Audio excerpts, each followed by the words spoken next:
영광스러운 날을 꿈꾸며 살아가고 있어요.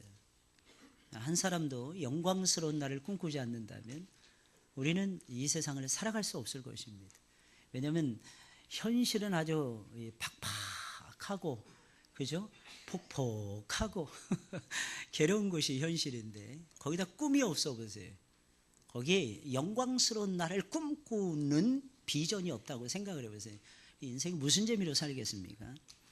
지금은 비록 힘들고 어려운 시간을 보낸다 할지라도 언젠가는 하나님이 높여줄 것이고, 이전에는 경험해보지 못했던 가장 영광스러운 상태에 내가 이를 것이다 라고 하는 소망이 있기에 저와 여러분들이 그 기대 속에서 살아가고 있는 것입니다. 때가 되면 모든 것이 변화해요. 내 인격도, 내 인격이 좀 뭐라 그럴까요? 좀 못된 성질 때문에 힘들어하시는 분들이 아마 많이 있을 것입니다. 누가 그러더라고요. 그 사람은 욱하는 성질머리만 고치면 참 좋겠더라고. 근데 그 말을 하는 사람도 욱하는 거 제가 많이 봤어요. 한국 사람, 그랬어요. 한국 사람 치고 욱하지 않는 사람 어딨냐. 그렇잖아요. 여러분들, 우리는 욱할 때가 진짜 많죠. 그죠? 요것만 빠지면 참 살 것 같죠. 근데 이게 열정이란, 다른 말로 하면 패션이라는 거예요. 욱하는 게 열정이 없이는 안 되거든요. 여러분들, 어떤 때는. 그런데 속상하죠. 내가 욱해서 하나님의 일은 하는 것 같아요. 근데 이상하게 막상 지나고 보면 뒤통수가 뜨거워질 때가 너무너무 많아요. 근데 사랑하는 여러분, 따라서 하겠습니다. 그래도, 따라서 하세요. 그래도 주님은 나를 사랑하십니다. 그렇지 않나요? 그죠? 그래도 주님은 나를 사랑하죠. 우리는 늘 부족하죠. 우리는 늘 실수하죠. 정말 연약할 때가 너무너무 많아요. 안 그러지 하면서 반복되는 게, 이게 인생인 걸 어쩌란 말입니까? 자라온 배경이 그래서 그런 거예요. 그 부모로부터 물려받은 유전자가 그런데 어떻게 하겠습니까? 이 DNA, 이게 제일 무서운 것 같아요. DNA. 가족력, 이게 무서운 것 같아요. 근데 참 놀라운 거예요. 저는 그래도 참 감사한 게, 혹시 저희 아버님이 이렇게 머리가, 앞에 윗머리가 없으셨거든요. 걱정 진짜 많이 했어요. 40 넘어가서 이 얼굴에 이것까지 벗겨지면 내가 어떻게 살까, 이게. 요즘 물론 하이모라든지 많더라고요. 좋은 것들도 많기는 하더라고요. 정말 달라지더라고요, 정말. 그래서 외국 애들 보면 30살만 넘어가면요, 거의 머리를 밀고 다닙니다. 왜냐하면 머리가 많이 빠지나 보더라고요, 걔네들은. 머리가 굉장히 약해요. 백인들 같은 경우는 특히 더 그렇습니다. 근데 우리에게 여러분 생각해보세요. 이 유전자가 그렇게 무서운 거예요. 근데 다행스러운 건 하나님께서 불쌍히 여겨주시더라고. 여러분들도 마찬가지. 웃으시는데 여러분이나 저나 무슨 차이가 있겠습니까? 하나님이 긍휼히 여기시니까 사는 거예요. 할렐루야. 하나님의 긍휼이 중요한 거예요. 하나님의 역사하심이 중요한 거예요. 그래서 하나님이 우리에게 주신 최고의 선물이 뭘까요? 믿음이에요. 믿음은 뭐합니까? 믿음은 역사하는 거예요. 하나님 우리에게 믿음 주시고 하나님이 우리 안에서 역사하시는 거예요. 내가 네 믿음을 기뻐하는, 하나님이 주셔놓고 그 믿음 때문에 우리를 붙잡아 주시겠다는 것입니다. 이게 아버지 하나님의 넓으신 마음이에요. 사랑하는 여러분, 이 마음을 따라서 여러분들도 승승장구하시길 예수님의 이름으로 축원을 드립니다. 내가 가지고 있는 거, 이거 가지고 사는 것이 아니에요. 내가 가지고 있는 역량 가지고 살아가는 거 아닙니다. 내가 하나님으로부터 물려받은, 아니면 부모님으로부터 물려받은 좋은 성품을 가지고 이 세상을 살아가는 것이 아닙니다. 사랑하는 여러분들, 하나님이 그때그때 내려주시는 은혜가 있는 거예요. 그 은혜가 넘치기 때문에, 그 은혜가 풍성하기 때문에. 지난 2014년도 얼마나 힘들었습니까, 사랑하는 여러분. 그럼에도 불구하고 하나님께서 여러분들 사랑하셔서 여기까지 이룰 수 있도록 역사해 주셨어요. 그리고 지금도 하나님께서 여러분들 지켜주고 계십니다. 아마 변함없이 여러분들 지켜주실 것이고, 여러분들의 앞날을 짱짱하게 아버지 하나님께서 책임지고 열어주실 것입니다. 그 영광스러운 날, 그 승리의 날, 그 날을 가리켜서 사람들은 영광스럽다고 말을 하는 것입니다. 오늘 본문의 말씀을 보니까 예수님께서도 영광에 대해서 이야기를 하고 계십니다. 인자가 영광을 얻을 때가 왔도다. 이게 예수님 말씀. 인자는 예수님 자신을 얘기하는 거예요. 예수님 자신이 영광을 얻을 때가 됐다는 것입니다. 예수님에게도 영광의 날이 다가오고 있었어요. 그 날을 예수님께서 학수고대하시듯이 기대하고 계셨어요. 기다리고 계셨어요. 너무너무 오랫동안 예수님 준비해 오고 계셨고, 그 날을 꿈꾸고 계셨고, 그 날을 기다리고 있었습니다. 예수님께서는 이 말씀을 하시기 전에 나귀 새끼를 타고 수많은 사람들의 환호성을 받으면서 예루살렘 성으로 입성을 하셨습니다. 당시에 예루살렘에는 약 270만 명 이상의 군중들이 운집하고 있었다고 합니다. 당시에 잡은 양의 숫자만 해도 이때 당시에 기록을 보면 알 수 있는데 약 25만 마리를 잡았다는 거예요. 양만 잡은 게 25만 마리. 보통 이 양은요, 한 가족당 한 마리씩 잡았어요. 한 가족당. 여러분, 지금의 한 가족은 몇 명이에요? 기본이? 보통 4명이잖아요. 그렇게 생각하시면 큰일 나요. 유대인들의 가족은 4명이 아닙니다. 야곱의 가족이 애굽으로 내려갔어요. 그때 몇 명이 내려갔어요? 70명이었어요. 70명. 그러면 적어도 못 돼도 몇 명이라는 얘기예요? 3분의 1 뚝 잡아도 20명은 넘습니다. 어떻게 보면. 거기서 뚝 자른다도 10명은 됩니다. 250만 마리 잡았어요. 25만 마리 잡았어요. 그럼 몇 명? 10명만 잡아도 250만 명을 커버했다는 거예요. 숫자가 많은 가정이 있고 적은 가정이 있고 뚝뚝뚝 나눈다 할지라도 적어도 270. 게다가 가난한 자들은 비둘기를 바치거든요. 어린 양을 바칠 수 없는 사람은 비둘기를 바쳤어요.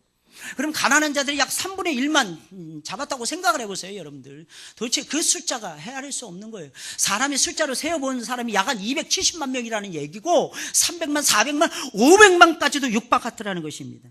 그 많은 사람들이 환호했어요. 그 많은 사람들이 종려나무가지를 흔들면서 예수님의 제자들은 예수님이 가시는 길에 겉옷을 깔고 사람들은 거기다가 종려나무가지를 깔고 그러면서 호산나 찬송하리로다 주의 이름으로 오시는 이시여 이스라엘의 왕이시여 라면서 예수 그리스도를 환영했다는 사실입니다. 이 정도면 얼마나 사랑하는 여러분, 영광스러운 왕의 입성일까요? 사실 예수님은 그 어떤 왕들도 이런 환호성을 받아본 적이 없었을 것입니다. 근데 대부분 이때 당시에 대부분 군왕들은 하얀 백마를 탔습니다. 2014년도가 뭐 청마의 해라 그러더라고요. 청마. 제 평생에 청마라는 말은 처음 들어봤는데 그거는 뭐 갖다 붙이기 나름이라면서요. 저 어렸을 때 제가 1966년도 1월 14일생인데 늘 말씀드리죠. 정월 대보름 전날 밤 달이 휘영청 밝을 밤 10시에 제가 태어났다. 그 달빛에 이 햇빛의 영광을 머금고 태어난 것도 대단한데 옛날 분들은 이 달빛의 영광을 머금고 태어나면 대단한 인물이 났다 이렇게 생각해요. 이 창피한데 참 이렇게 말씀드려요. 그래서 이름을 광채라고 지었다는 거예요. 이름을. 그래서 그 빛이에요. 그 빛이에요. 저는 너무 부끄럽고 말씀드리기가 참 창피한데 옛날 분들이 그렇게 생각을 했다는 것입니다. 그래서 어렸을 때 늘 너는 백말띠야. 게다가 그냥 말띠도 아니고 백말띠래. 대단한 거죠. 그죠? 달빛의 영광과 백말의 그 기운을 타고난 거예요. 할렐루야.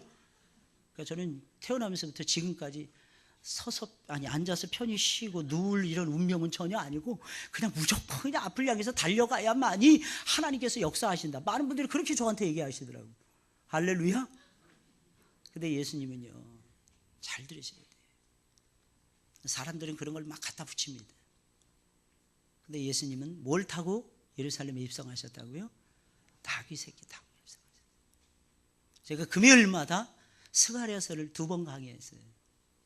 3번째 이번 다가오는 주일날 합니다. 왜 스가랴서예요? 하필이면 왜 스가랴서일까요? 거기 예수님께서 나귀 새끼를 타고 입성한다는 내용이 들어있습니다. 이 세상의 구원을 하나님께서 꿈꾸고 계시는데 그 인간의 힘으로도 안 되고 능으로도 안 되는데 오직 하나님의 신으로 된다는 것입니다. 할렐루야. 예수님 나귀 새끼를 백마 타고 입성하신 것이 아니었어요. 쉽게 말씀드리면 예수님은 백말띠가 아니었다는 것입니다. 어떤 대단한 세상의 기운을 받고 예수 그리스도는 탄생하신 것이 아니었습니다. 그분은 겸손하신 하나님의 아들이었어요. 수많은 사람들이 말 타고 호의도 당당하게 성 안으로 입성을 할 때에 예수 그리스도께서는 발이 질질 끌리는 말하자면 세 발 자전거 같은 이런 거를 타고 2발 자전거도 아니에요. 3발 자전거를 타고 예루살렘, 그것도 800고지에나 위치하고 있었던 그 예루살렘 성 안으로 예수 그리스도는 입성하셨다고 하는 사실입니다. 사람들은 그때 환호성을 하는 것입니다. 호산나 호산나 이제 우리를 구원하소서. 이게 무슨 말이겠습니까? 로마의 압제에서요, 온갖 서름과 멸시를 받고 있는 이 민족을 하나님께서 불쌍히 여겨 주옵소서. 찬송하리로다 주의 이름으로 오시는 이여. 당신의 고집과 당신의 뜻, 당신의 마음을 따라서 오시는 분이 아니라 하나님의 이름으로 오시는, 하나님의 뜻을 이루기 위해서 오시는 예수 그리스도의 아름다운 왕의 입성이었다고 하는 사실입니다. 이스라엘의 왕이시여. 이스라엘의 왕이십니다. 이 정도면 사랑하는 여러분들 얼마나 영광스러운 왕의 입성입니까? 사실 예수님은 사람들이 왕이라고 부르지 않더라도 그분은 왕 중의 왕이셨습니다. 그러나 예수님께서는 자신의 화려한 예루살렘의 입성을 가리켜서 영광스럽다고 표현하시지 않았어요. 예수님은 오히려 자신에게는, 나에게는 진짜 영광의 날이 다가오고 있느니라. 예수님께서는 그렇게 말씀하고 계십니다. 우리는 무조건 잘 되는 것이 영광이라고 생각을 할 때도 많아요. 남들보다 좀 우월한 위치에 서면 그 영화롭다고 이야기를 합니다. 가령 예를 들어서 운동선수들이 금메달 따는 거예요. 요즘 최근 들어서 이상화 선수가 계속해서 500m에서 세계선수권대회에서 금메달을 막 독식하고 있습니다. 딱 한 번 일본 아이한테 빼앗기고 지금 5개인가 6개인가 목에 걸었어요. 동계 선수권대회에서, 세계선수권대회에서. 사람들은 그런 것을 영광이라고 말을 합니다. 근데 예수님은 아니라는 거예요. 나에게는 진짜 영광이 오고 있느니라. 사람들이 보세요. 화려해요. 멋있어 보이죠. 물론 여러분, 어둠의 터널을 지나간 다음에, 고난의 터널을 지나간 다음에 아버지께서 우리를 영화롭게 해줄 때는 정말 아름답겠죠. 정말 멋지겠죠. 정말 거룩하겠죠. 정말 그때는 영광스러운 기운만이 느껴지겠죠. 사랑하는 여러분들. 그러나 예수님께서 생각하시는, 정말 생각하시는 진짜 영광은 따로 있었다는 것입니다. 인자가 영광을 얻을 때가 왔도다. 다시 말씀드리면 예수님이 생각하시는 영광, 우리가 생각하는 영광이 다르다는 것입니다. 그러면 예수님이 말씀하시는 하늘의 영광, 예수님은 땅의 영광이 하늘의 영광이었어요. 예수님은 순간의 영광이 아니었습니다. 영원한 영광을 예수님께서 말씀하셨습니다. 그러면 우리가 이 세상에 비록 살아가고 있지만 우리 그리스도인들이 누리는 하나님이 우리에게 주시는 영광은 도대체 무엇이냐는 것입니다. 저처럼 하늘의 미랄이 되어서 땅에 떨어져서 죽는 것입니다. 우리 주님께서 우리에게 제시하시는 영광은 이런 영광이에요. 오늘 보면 24절에 있는 말씀이에요. 우리 다 같이 읽어볼까요? 시작. 내가 진실로 하늘 그대로 있고 죽으면 많은 열매를 맺느니라. 여러분, 예수님에게는 하나님이 예비하신 영광이 다가오고 있었어요. 그 영광을 예수님께서도 감지하고 있었습니다. 여러분, 예수님의 영광이 도대체 무엇이었습니까? 하늘의 미랄이 되시는 것이었어요. 하늘의 미랄이 되어서 땅에 떨어져 죽는 것이었습니다. 다시 말씀드려요. 예수님에게서 예수님께 영광이라는 것은, 사랑하는 여러분들, 사는 것이 아니라 예수님께서는 항상 죽으시는 영광을 생각하고 계셨던 것입니다. 온 세상이 흥분하여 예수님을 따르는 분위기였어요. 심지어는 여러분, 이때 당시에 모든 사상계를 주도해 갔던 사람들이 헬라 사람들이었어요. 그리스 사람들이었어요. 로마가 세상은 다스리고 있었지만 로마는 껍데기였습니다. 알맹이는 전부 다 그리스인들이 차지하고 있었어요. 그리스인들의 사상, 그리스인들의 학업, 학적, 그리스도인들의 철학, 그리스도인들의 사상, 그리스도인들의 생각, 심지어는 공용어도 로마어만 사용한 것이 아니라, 이탈리아어만 사용한 것이 아니라 그리스어도 사용하던 그런 시절이었다는 것입니다. 심지어는 그런 헬라인들조차도 예수님을 따르겠다, 예수님을 따르기 위해서 예루살렘으로 구름같이 몰려올 정도였습니다.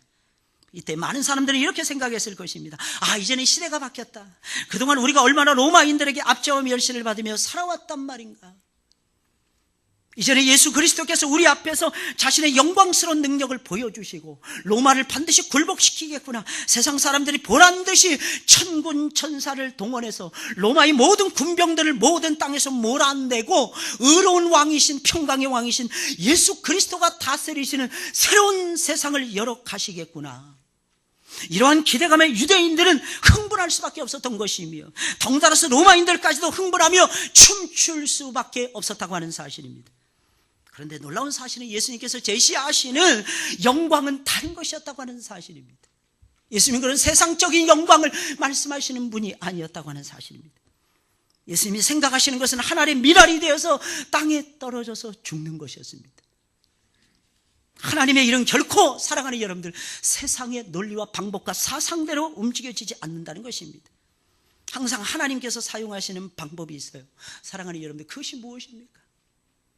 항상 한 가정을 향해서 하나님께서는 꿈을 꾸십니다. 그 가정이 바뀌어지겠지. 어느 기업을 향해서 우리 주님께서는 찬란한 영광을 꿈꾸고 계십니다. 그 기업을 어떻게 바꿀 것인가? 하나님께서는 저와 여러분들이 속해 있는 우리 하늘문 교회를 향해서도 하나님께서는 꿈을 꾸고 계십니다. 이 교회를 어떻게 바꿔갈 것인가? 이 나라를 어떻게 바꿔갈 것인가? 하나님 아버지께서는 꿈꾸고 계신다고 하는 사실입니다. 사랑하는 여러분들, 그것이 무엇입니까? 누군가 한 사람을 하나님의 미달로 삼으시고 그 사람의 수고와 그 사람의 헌신과 그 사람의 땀방울과 그 사람의 희생을 통해서 하나님께서는 가정을 바꾸시고 나라를 바꾸시고 세상을 바꾸시는 꿈을 꾸고 계신다고 하는 사실입니다. 사랑하는 여러분들, 믿어지십니까? 사랑하는 여러분들, 죽지 않으면 아무런 열매도 없는 것입니다. 그래서 십자가에서 죽는 것이 예수 그리스도에게는 영광이 되었던 것입니다. 여러분, 이때 당시 제일로 수치스러운 것이 십자가였어요. 쳐다도 보지 않았어요. 왜? 그 저주의 십자가가 혹시 쳐다보면 나에게 올까? 가장 극악한 사형법이 바로 십자가의 처형법이었어요. 그런데 예수님은 그 길을 가시는 거예요. 주님은 홀로 가시는 거예요. 제자들은 주님을 버렸어요. 그래서 주님이 그 길을 가십니다. 인자가 영광을 얻을 때가 왔도다. 주님이 그 길을 계속해서 가시는 것이었어요.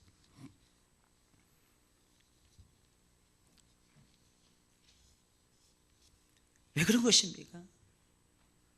그 길이 사람들이 보았을 때는 정말 수치스럽고 멸시를 받는 그 길이었지만 그 길은 수많은 영혼을 살릴 수 있는 유일한 생명의 길이었기 때문입니다. 주님은 그 길을 가시는 거예요. 사랑하는 여러분들, 어쩌다가 이렇게 주의를 하다 보면 아무도 없는 것처럼 느껴질 때가 있을 것입니다. 그래서 마치 엘리야처럼 로뎀나무 그늘 아래 내려가서 주여, 나는 사는 것보다 죽는 것이 나의 생명을 데려가소서. 그럴 때가 있어요. 그런데 사랑하는 여러분들, 주님께서도 그 길을 걸어가셨다는 거예요. 간혹가다 이럴 때 있죠. 내가 이 짓을 해서라도 내가 저 영혼들을 살려야 될 것인가? 근데 그 길만이 살리는 길인데 어떻게 하겠어요? 내가 수고해야지 되는데, 내가 손 한 번 더 움직여야 되는데, 내가 발 한 번 더 뛰어야 되는데, 나도 듣고 싶고 나도 쉬고 싶지만 내가 쉬면 영혼이 죽어가는데 어쩌란 말입니까? 내 가정이 쑥대밭이 되는데 단 한 영혼도 내가 살릴 수 없는 지경에 이를 수도 있는데 어떻게 멈출 수가 있겠습니까? 내가 사랑하는 사람이 아니라면 내버려둘 수도 있지만 내가 사랑하는 영혼이에요. 내 가족이에요. 내 식구예요. 내 친구입니다. 내가 사랑하는, 특별히 사랑하는 내 사람들이라는 것입니다. 근데 어떻게 내버려둘 수가 있겠어요? 그래서 우리는 주님처럼 그 죽음의 길을 갈 수밖에 없는 것입니다. 그렇다면 하나님의 영광이 저와 여러분들에게 이미 임한 것입니다. 왜 그런 것입니까? 계속해서 우리를 죽이시는 하나님의 역사가 우리의 삶 속에서 계속되고 있지 않나요?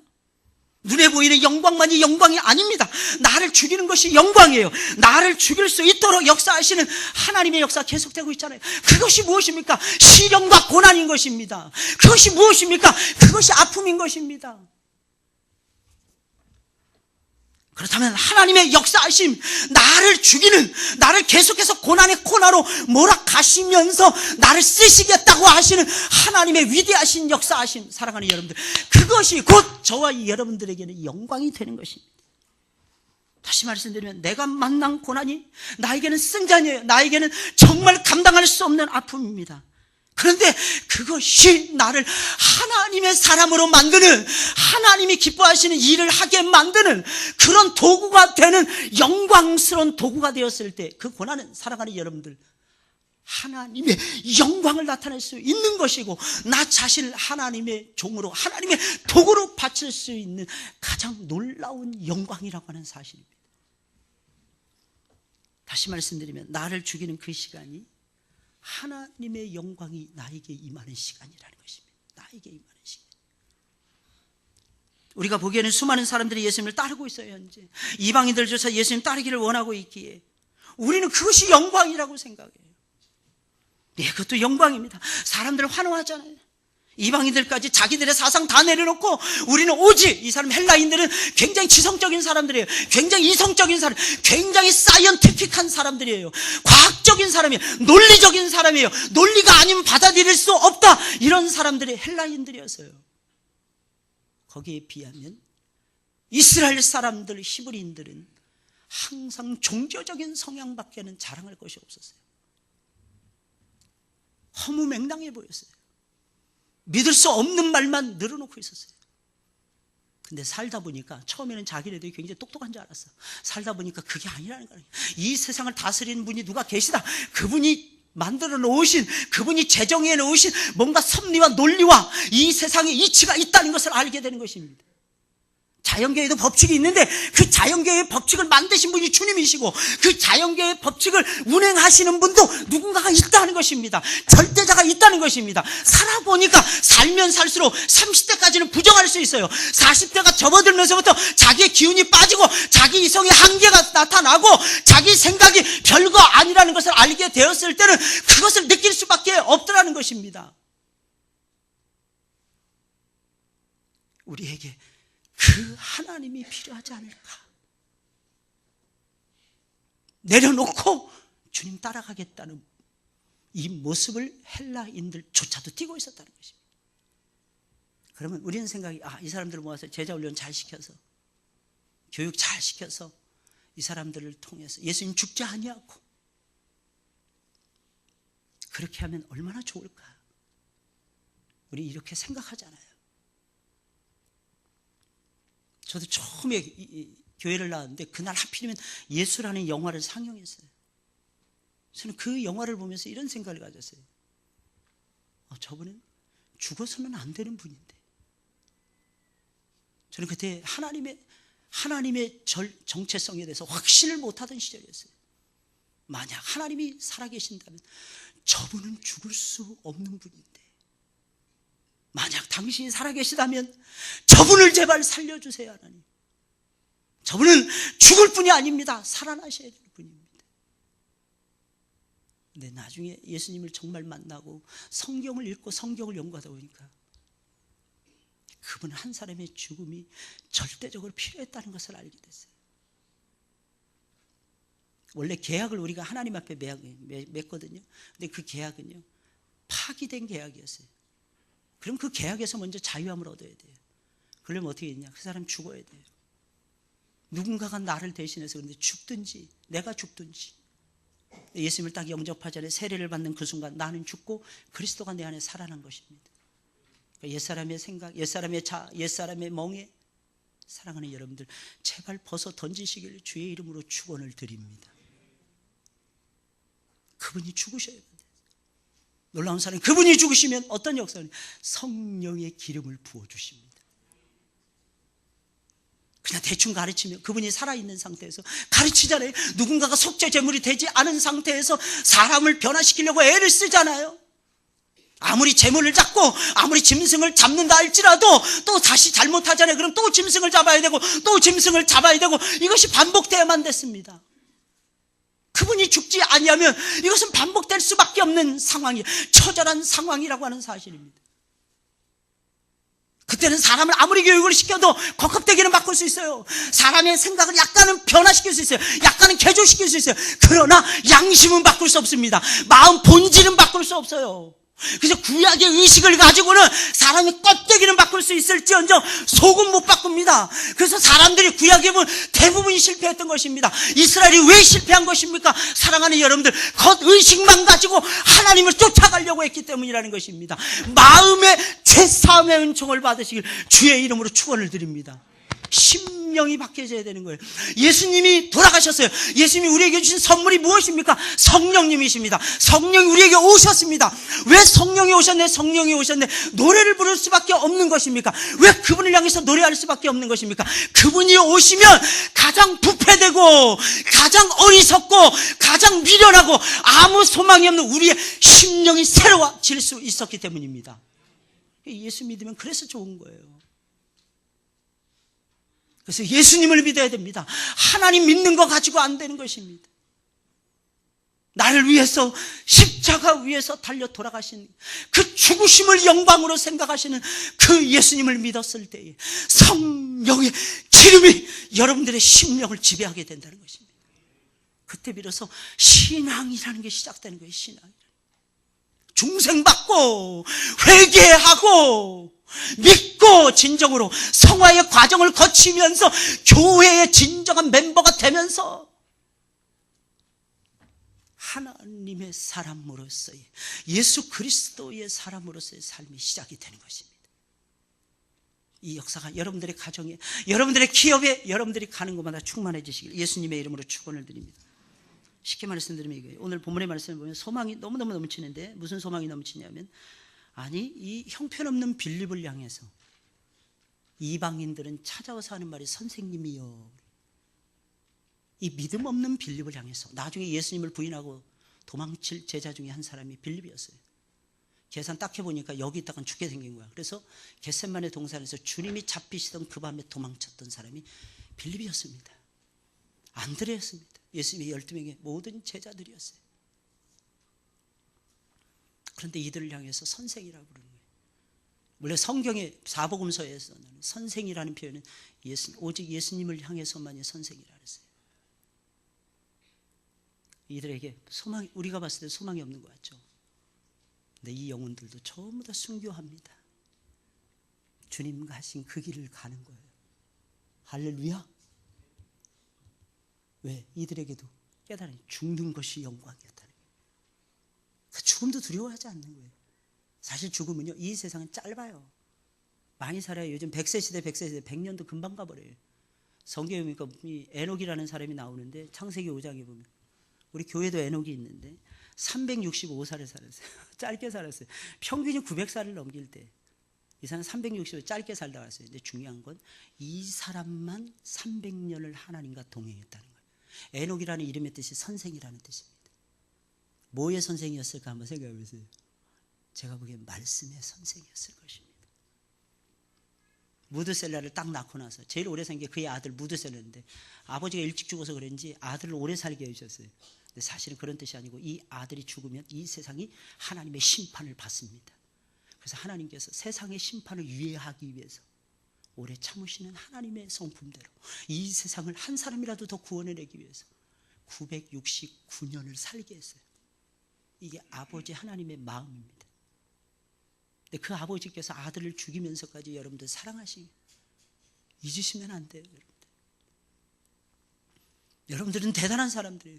여러분들은 소중한 사람들입니다. 이유가 무엇일까요? 그 아들, 그 죽음이 영광이라고 생각하면서 그 죽음의 길을 걸어가면서 우리의 구원의 길을 열어놓으셨던 그 아들을 믿는 믿음의 족속들이기 때문인 것입니다. 하나님이 귀하게 보시는 거예요. 너도 내 아들이니라. 너도 내 아들이니라. 너도 내 딸이니라. 그러면서 우리 주님께서 여러분들의 삶을 열어가고 계신다고 하는 사실입니다. 우리는 반드시 죽어야 됩니다. 그럼 죽는다는 의미가 무엇입니까? 나라고 하는 존재 자체가 없어지는 것입니다. 사랑하는 여러분, 우리 기독교는 내가 없는 종교인 것입니다.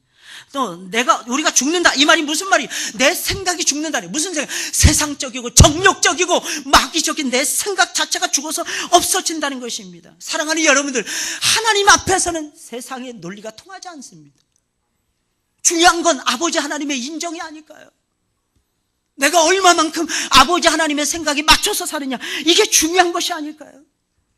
여러분, 기독교는 무명의 그래서 용사들이 만들어가는 역사인 것입니다. 예수님 당시에 제자들을 뽑는다면 여러분들은 누구를 고르시겠습니까?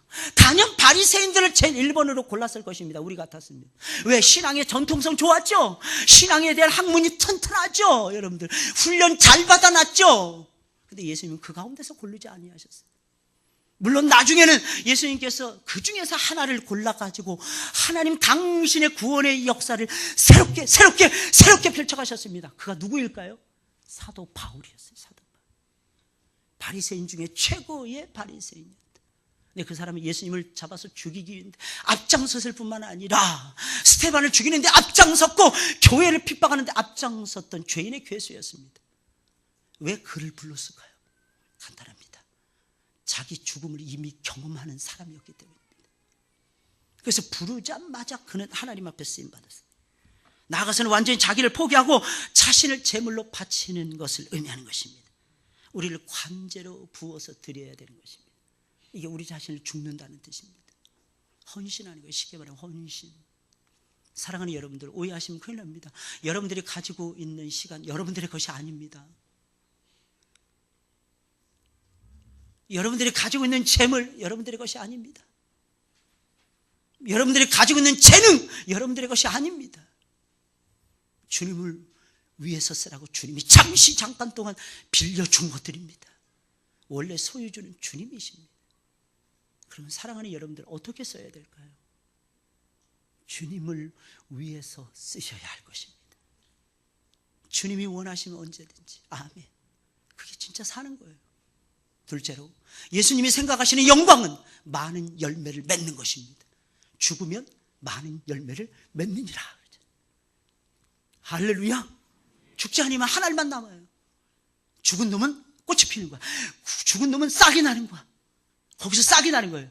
마치 아론의 싹난 지팡이에서 싹이 나듯이 싹이 나는 것입니다.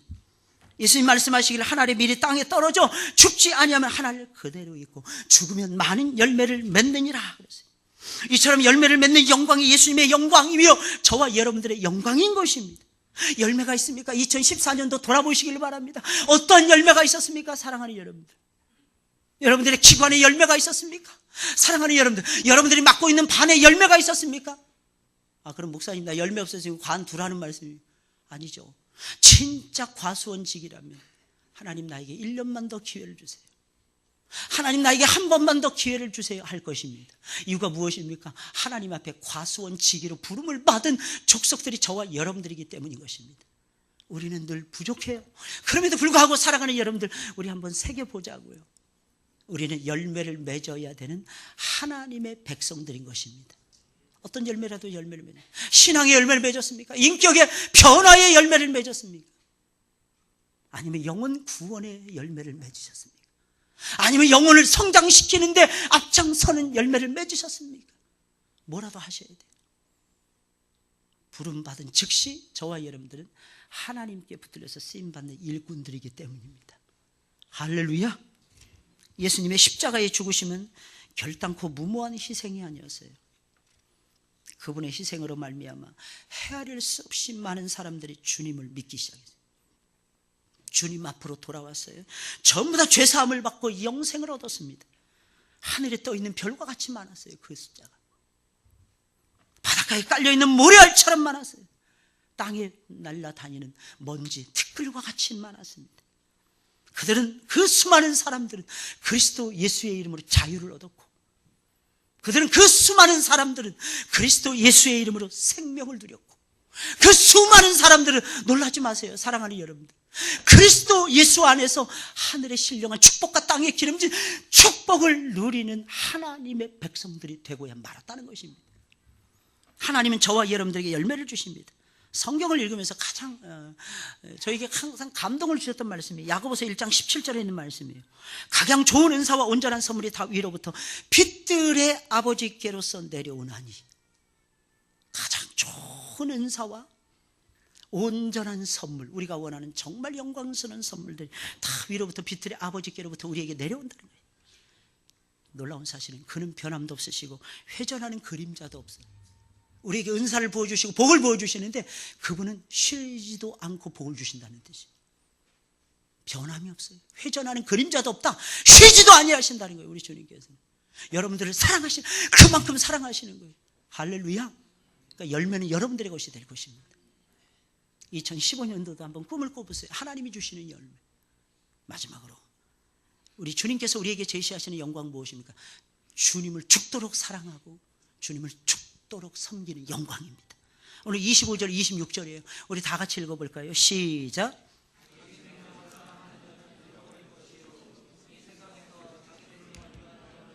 영생하도록 보존하리라.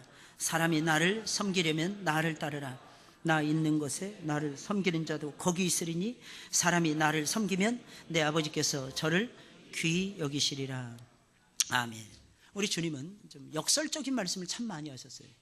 역설이라는 것이 뭐냐면, 여러분, 살고자 하는 자는 살죠. 원래 살고자 하는 자가 왜 죽습니까? 원래 살고자 하는 자는 살게 되어 있어요. 죽고자 하는 자는 죽습니다. 모르셨어요? 죽고자 하는 자는 죽고 살고자 하는 자는 사는 거예요. 이게 보통 평범한 진리입니다. 근데 우리 주님은 그걸 뒤집으셨어요. 살고자 하는 자는 죽을 것이요, 전쟁터라든지 이럴 때 어떤 중요한 과업을 남겨두고 있을 때는 사랑하는 여러분, 목숨을 걸지 않으면 이길 수가 없는 거예요. 상황에 따라서 많이 다르고, 평상시에는 살고자 하면 사는데 전쟁시, 위기시 이럴 때는요, 살고자 하면 죽는다는 거예요. 이걸 역설적 진리, 패러독스라고 불러요. 패러독스. 우리 주님께서는 저와 여러분들에게 역설적 진리를 가르쳐주고 있는 것입니다. 자기 생명을 사랑하는 자는 잃어버릴 것이요, 자기 생명을 미워하는 자는 영생하도록 보존하리라. 이게 뭐예요? 죽기 살기로 주님 따라가라는 뜻입니다. 자기 생명을 사랑하지 말라는 것이 아닙니다. 자기 생명을 사랑하지 않는 사람이 이 세상에 어디 있겠어요? 예수님 말씀하시는 건 누구든지 자기 생명은 사랑할 줄 안다는 것입니다. 자기가 잘 되기를 원치 않는 사람 아무도 없습니다. 누구나 잘 되고 싶고, 누구나 높아지고 싶고, 누구나 부유해지고 싶다는 것입니다. 그럼 자기 생명을 미워한다는 이 말은 무슨 말이겠습니까? 하나님께서 하나님께 내 생명을 맡겼기에 내 자신을 부정하고 그리스도만을 사랑하는 것을 의미하는 것입니다. 내 힘으로는 구원을 이루고 행복을 이룰 수가 없기에 내 자신을 부정하는 것이며, 주님을 너무나도 사랑하시기에 마치 그 모습이 나를 미워하는 것처럼 보여진다고 하는 뜻인 것입니다. 사랑하는 여러분, 이것이 영광이라는 것입니다. 나를 부정하고 주님을 사랑하는 것이, 사랑하는 여러분들, 성도들에게는 최고의 영광이라는 것입니다. 그래서 여러분들 죽도록 주님을 사랑하시길 예수님의 이름으로 축원을 드립니다. 어차피 예수님이 전체, 예수님이 전부, 예수님이 소망이라는 거예요. 그 예수님을 사랑해야, 사랑하는 여러분들, 1번으로 사랑해야 그 예수님께서 끊임없이 여러분들을 사랑하신다는 뜻입니다. 그럼 여러분들 복받게 되겠죠, 그죠? 그런 사람 죽지 않습니다. 그런 사람들은 살게 되어 있습니다. 그래서 살고자 하는 자는 죽는다는 것이고, 예수님을 위해서 살고자 하면은 저와 여러분들은 반드시 살아날 수 있다. 나를 위해서 살고자 하면 죽을지 몰라도, 그리고 죽도록, 이런 사람들은 주님을 사랑하는 특징이 있습니다. 죽도록 주님을 섬기게 되는 것입니다. 나를 섬기려면 나를 따르라. 나 있는 곳에 나를 섬기는 자도 거기 있으리라. 사람이 나를 섬기면 내 아버지께서 저를 귀하게 여기시리라. 죽도록 섬기려, 죽도록 섬기려. 그리스도의 영광, 그리스도의 영광 섬기는 데 있었잖아요. 대접을 받고자 합니까? 섬기셔야 됩니다. 뭔가를 얻고자 하십니까? 먼저 주셔야 되는 것입니다. 그러니까 쉽게 말해서 투자하셔야 돼요. 잃어버리셔야 됩니다. 할렐루야. 아멘 소리가 확실히 작네요. 잃어버리려니까. 잃어버리기가 싫죠. 그냥 꽉 쥐고 그냥 죽을 때까지 살고 싶죠, 그냥. 근데 그 손에 쥔 거 외에는 못 받습니다. 못 받는데, 이게. 저는 지금도 생각나요. 참 이 주의 일을 한다는 것은요, 좁은 길을 가는 거예요. 어떤 때는 손에 쥘 수 있는 것도 못 쥘 때가 정말 많을 것입니다. 오히려 놔야 돼요. 내 손에 있는 것까지 놔야 돼요. 근데 그런 사람은요, 성령을 받고 은혜를 받고 하는 사람은 그렇게 살더라고요. 근데 그렇게 사는 사람은요, 하늘의 축복과 땅의 기름진 복을 차지합니다. 할렐루야. 정말이에요, 정말. 결심하셔야 됩니다. 혹시 소득이 작으십니까? 하나님, 내가 11조는 어김없이 드리겠습니다. 야곱이 그 결심만 하고도 20년 동안 바단 아람에서 외삼촌 라반의 밑에 있는데, 외삼촌 라반보다도 더 거부가 되었습니다. 그 중심을 가지니까. 돌아온 다음에 에서, 자기 형에게 자기 아버지의 몫을 공짜로 받은 것이 아무것도 없었어요. 다 에서가 다 차지했습니다. 그럼에도 불구하고 에서에게 선물을 주는 것을 야곱은 두려워하지 않았습니다. 이것은 나의 주 에서의 것입니다. 놀라운 사실은 야곱은 천하를 얻습니다. 왕이 타는 버금 수레를 타고 애굽 땅으로 내려갔어요. 거기서 왕이 먹는 좋은 음식을 먹었습니다. 이게 야곱의 인생이었고, 마지막에는 그 험난한 세월을 내가 130년을 살았는데 내가 바로 왕 그대를 축복합니다. 최고의 높은 사람을 감히 어서 시골뜨기가 와가지고 아주 촌티가 줄줄줄 흐르는, 어디 그 가나안 땅에 가장 촌티 나는, 미안합니다, 가장 어리숙하고 가장 형편없고 가장 남루하고 가장 볼품없는 한 종이 와서 내가 너를 축복합니다 이러면서 축복 축복해 주는 삶을 살아갔다는 것입니다. 사랑하는 여러분들 그렇게 살아가셔야죠. 할렐루야. 손을 펴세요. 주님께 드리세요. 이웃에게 아낌없이 드리세요. 저 사람 나보다도 부자인데 계산하지 마세요. 하나님도 계산할까 두렵지 않습니까? 그냥 주는 겁니다. 그냥 나누는 것입니다. 사람들이 다 당신은 미련합니다. 예, 나는 미련합니다. 왜? 예수님이 미련하게 살았기 때문에 나도 미련하게 살렵니다. 그럼 하나님이 주시는 거예요. 사랑하는 여러분들, 오직 나의 신으로 된다는 말이 무슨 말이겠어요? 하나님께 미쳐서 살라는 거예요. 하나님께 미쳐서. 온 세상이 전부 다 미쳐서 돌아가고 있지 않습니까? 뭐에 한 가지씩은 다. 여러분들은 예수 그리스도에게 미쳤으면 좋겠어요. 그런 사람 뭐 광신자라 그러나요? 아닙니다. 그런 사람 광신도라는 아닙니다. 예수님이 주는 다른 것에 미치는 사람들이 광신자입니다. 우리는 그런 삶을 살아가는 사람들이 아니에요. 예수 그리스도 만왕의 왕이시고 만주의 주가 되시고 우리에게 말씀하시고 그 말씀대로 약속을 지켜가시고 우리의 인생을 기름지고 정말 살찌고 풍성하고 푸른 초장 쉴만한 물가로 인도하시는 우리의 영원한 목자 되신 그분을 따라가는 것, 사랑하는 여러분들, 그것은 사랑하는 여러분들 축복의 걸음이라는 사실을 놓쳐서는 안 될 것입니다. 예비하신 그 분복을 누리면서 살아가셔야 돼요. 주님이 지키십니다. 졸지도 않으세요. 주무시지도 않습니다. 그분이 지키십니다. 그분이 채우십니다. 그분의 손을 항상 펼쳐져 있어요. 우리를 향해서. 누구를 향해서요? 우리를 향해서. 구하는 자가 얻을 것입니다. 세상 속에서 희생하고 헌신하는 자들이 얻을 것입니다. 자기 죽음의 길을 걸어가 보세요. 하나님이 책임져 주실 것입니다. 많은 열매, 많은 열매. 할렐루야. 맨날 구하는 거예요. 많은 열매 주셔서. 뭐 꼰뜻하면 나는 복을 못 받아. 그러니 이게 복이 이 부정한 입으로 달아나는. 무슨 말 하려다가도 멈추셔야 됩니다. 너는 안 될 놈 이러지 마세요. 자식들 향해서 제발. 그래, 너는 될 놈이 언젠가는 되겠지. 예수님이 네 안에 계시는데 네 놈이 뭐 하려고 어떻게 하겠어? 할렐루야. 미안합니다. 놈해서 미안한데 영화 제목처럼 여러분들의 마음속에 좀 각인시키기 위해서 말씀드리는 거예요. 아닙니다. 이 아들은 잘될 아들입니다. 이 아들을 통해서 영광을 받으소서. 이 딸들을 통해서 하나님의 영광을, 기뻐하시는 영광을 나타내소서.